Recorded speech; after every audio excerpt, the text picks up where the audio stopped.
copii. Am că au pun eu acolo. Da. Nici a lui doamna. Foarte bine. Eu n-am știut acolo este banca. Eu cu doamna Draga am făcut. Domnul Draga, fie iertat, el a construit-o.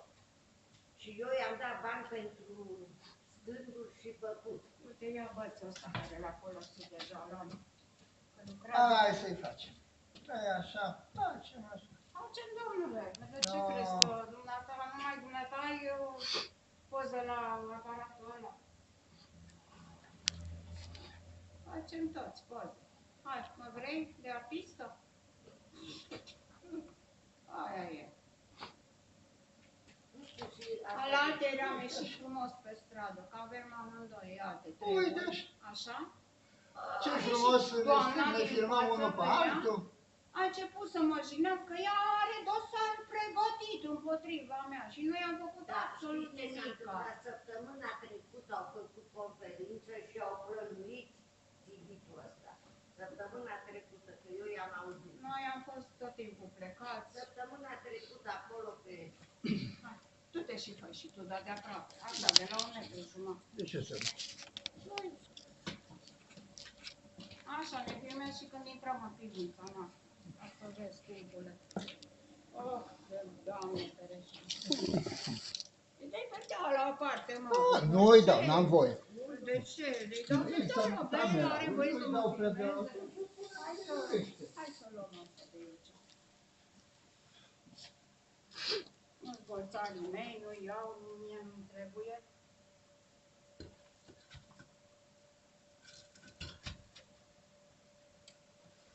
Și atunci, când trebuia să stăpăm aici, până în spate 32 de metri, dumnealui nu ne lăsa să mergem cu țevile de...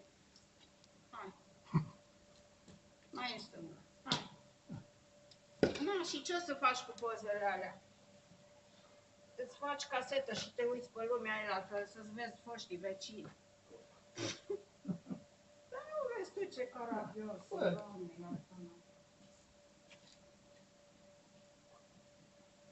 hai, Mihai, lasă să ne filmeze. Și ce? Nu-s vetonați? Hai, îi luăm de aici și acolo. Lângă zid frumos.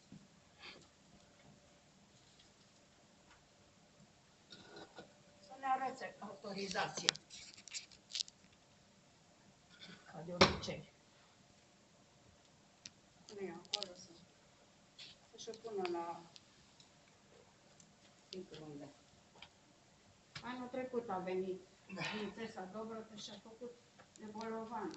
Țineți minte, în 2011, că am luat eu cu mâinile mele femeie și am luat toți bolovanii și am pus frumos la margine, peste tot l-am luat acolo. A venit ea, i-a luat de acolo, nu, și-a pus graniți. Uite aici.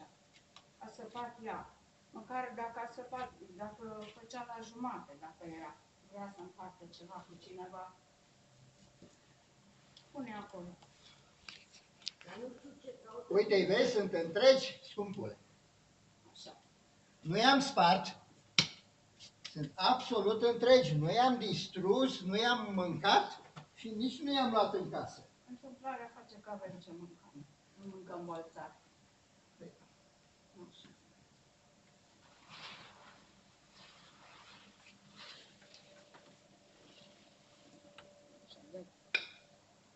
A măsurat el cât, cum, nu știu ce.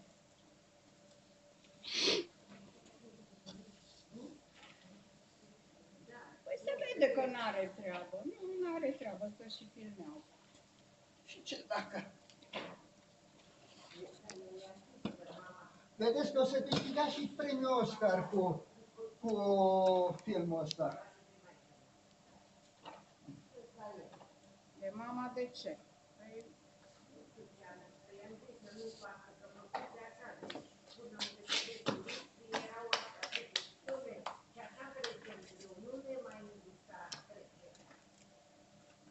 Eu am spus, părerea mea personală, nu e rău ce vrea omul să facă. De ce nu face ca lumea, nu numai în dușmănie?